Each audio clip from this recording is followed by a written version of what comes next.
totoo yan. Kay Danilo lang ako maniniwala. Mahal niya ako. Darating siya, nangako siya sa akin. Umuwi na tayo. Ayoko! Sakit siya sa kanya. Ayoko! Ayoko! Danilo! Ayoko! Danilo! Ayoko!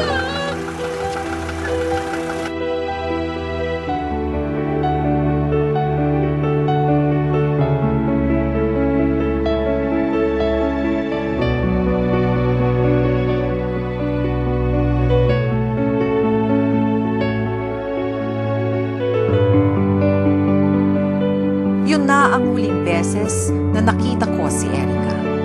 Gusto ko siyang hanapin pero pinigilan ko ang sarili ko. Kaya tuluyan na kaming nagkahiwalay ng landas. Nagkaroon ako ng maayos na trabaho and after 4 years, unti-unti kong nabuo ang magandang kinabukasang inaasam-asam.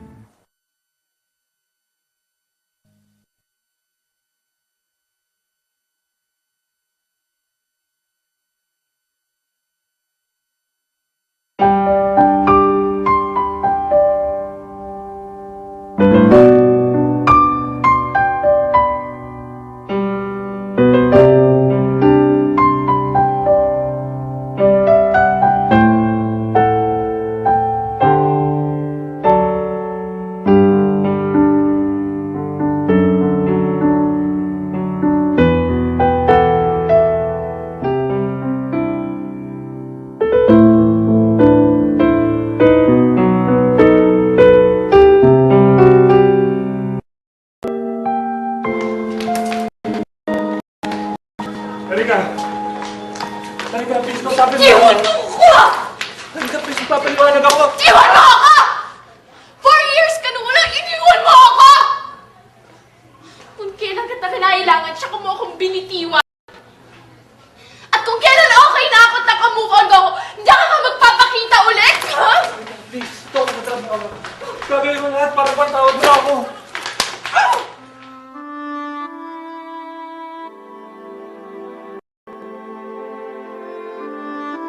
Napapabayaan mo na trabaho mo, ah. Hindi siya mawala sa isip ko. Dati, iwas ako ng iwas magmahal. Para hindi matulad sa kapalaran ng nanay ko. Pero ngayon, parehas na kami. Pareho na kaming bigo sa pag-ibig. Hindi kayo pa rin ng nanay mo. Kasi namatay siyang hindi man lang lumalaban. Samantalang ikaw. Sinubukan mo namang ipaglaban yung pag-ibig ng dalawa ni Eric eh. Pero hindi ibig sabihin na dahil hindi kayo nagkatuluyan, wala ka ng pagkasang nabigaya. Marami ka pa makikita diyang iba. Mas ihigit pa sa kanya. Hindi ko susuko sa Erica. Hanggat kaya ko, ipaglalaban ko siya. Lalaban ako.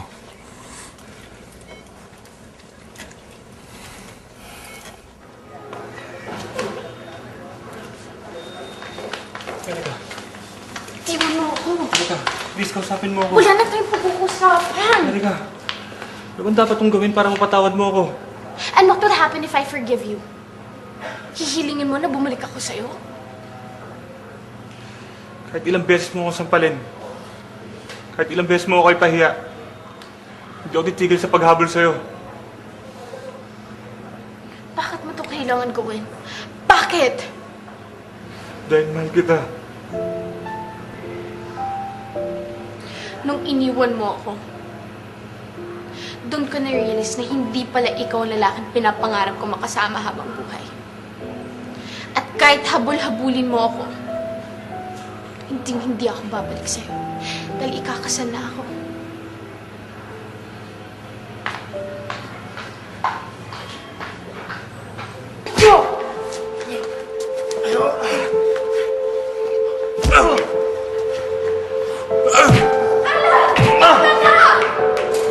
Ilang beses mo pang guluhin si Erica. Hindi lang yan ang makakita mo.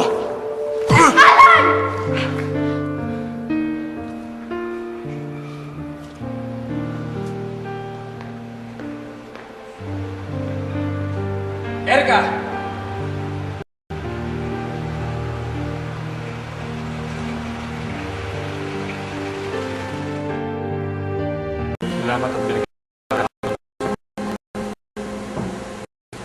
Ito na ang una at huling beses ko ito nagagawin.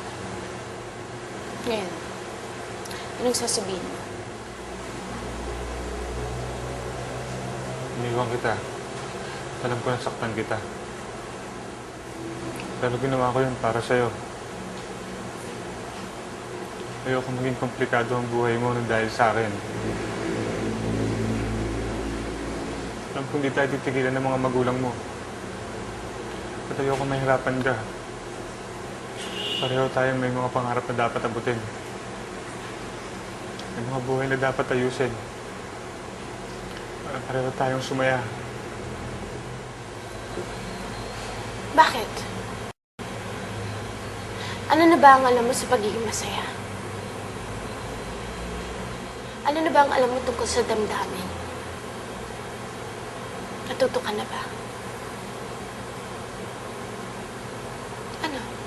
Tell me. What? That fear killed your heart? Na dahil sa takot mo matulad sa nanay mo, pinakawala mo yung pagkakataon mo maging masaya at ang magmahal.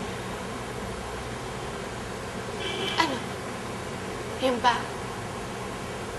Sabihin mo kung anong nararamdaman mo.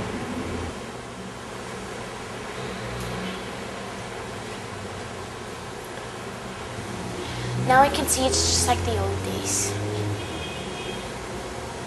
Yun lang. Yun lang pa rin ang kaya mong isagot. What's the point of doing this? Wala na.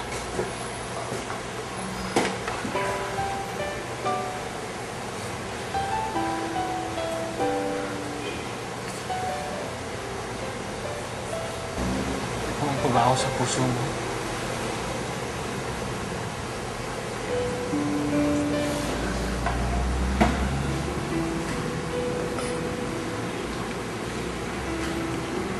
Mahal mo ba ako? Tingnan mo ako sa mga mata ko at sabihin mo hindi.